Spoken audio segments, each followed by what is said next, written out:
yitwa DJ Ira, ni umurundi kazi wahawe ubwenegihugu na Perezida Paul Kagame ejo bundi ku itariki 18 z'ukwezi kwa gatatu. Ariko nyuma yo guhabwa ubwenegihugu hari byinshi bikomeje kugenda byandikwa, ibindi bikagenda bisobanurwa n'abanyamakuru ndetse n'abasesenguzi bagiye batandukanye.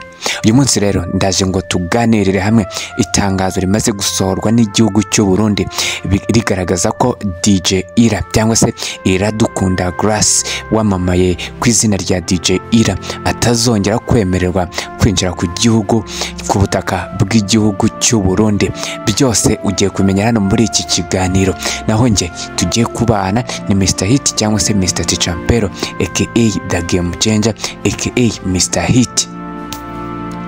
Nyuma yuko DJ Ira yagaragaje ibyishimo bidasanzwe afite nyuma yo gutangira gufashwa kubona ubwenegihugu bw'u Rwanda, yamaze kwemererwa na Perezida Paul Kagame. Ibi DJ Ira yabigarutseho nyuma yo guhamagarwa ndetse akakirwa n'abakozi bo mu rwego rw'igihugu rushinzwe abinjira n'abasohoka bamusaba ko bamufasha ndetse bakamuha ibyo yemerewe na Perezida w'u Rwanda.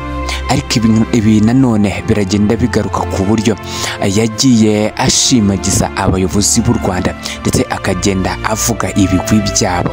Ibi byagiye mu gihugu cy'u Burundi byumvikanisha ko DJ Ira nubwo afite ubwenegihugu bw'u Burundi atabwishimiye. Abenshi bagiye bamutera amabuye, abandi bagenda bamutuka biciye ku mbuga nkoranyambaga. Bamwe bagenda bamutazira ko nawe yaba ari umwe mu barwanya leta y'u Burundi. Ariko rero DJ Ira ntabwo yigeze atezuka ku nzira yo gukomeza gushaka ubwenegihugu. Kuwa 16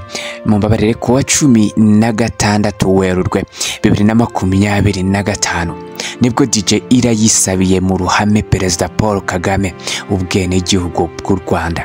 Perezida Paul Kagame yamubwiye ko ubwenegihugu abumwemereye ariko bisaba kuzuza ibisabwa ngo ubuhabwe. Uyu mukobwa yatunguwe no kuba kuwa 17 Werurwe 2025 hadaciyemo n'amasaha 28 yemerewe hadaciyemo n'amasaha 28 yemerewe ubwenegihugu.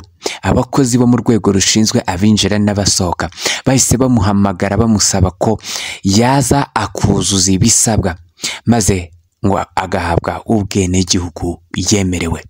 Mu magambo ye yagize ati ejo nibwo narindi mu rugo mbona nimero irampamagaye nditaba, maze kwitaba uyu munsi bati uyu munsi se mwaboneka, ndangije ndavuga nti nta kibazo naboneka. Ni ku rwego rw'abinjira n'abasohoka baguhamagaye, ese wakwitaba tukakugezaho ubutumwa bwawe. Ayo n'amagambo DJ Ira we yivugiye ubwo yatangazaga ku kinyamakuru cya igihe.com. DJ Ira ahamya ko kuva yagerayo byari ibintu bidasanzwe, ariko nanone ngo nyuma yo guhabwa ubwenegihugu hari amakuru ari kugenda cara hano ku mbuga nkoranyambaga agenda avuga ko DJ Ira atazongera kwemererwa kwinjira mu gihugu cy'u Burundi, igihugu cye cy'amavuko.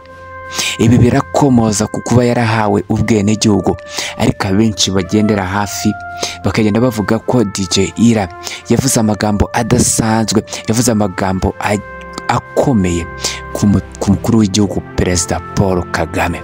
Ibi rero ngo byagiye mu matwi ya Perezida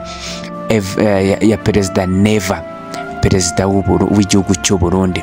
Arangije nawe abisamira hejuru, niko kuvuga ati nsinyitegeko kandi ndi Perezida w'igihugu cy'u Burundi.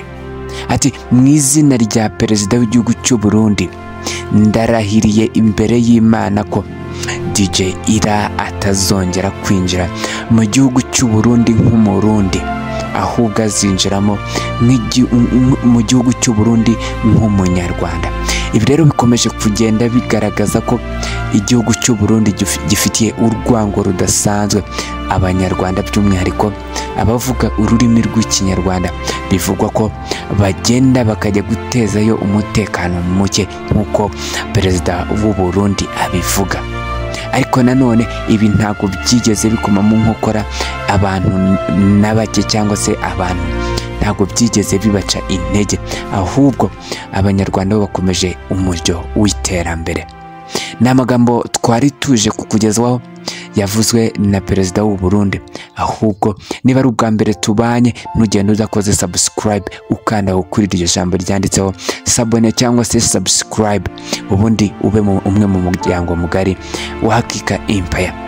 Nge nitwa Mr Hit cyangwa se Mr Tichampero aka The Game Changer aka Mr Hit. Reka tubane mu biganiro by'ubutaha. Hasta la vista.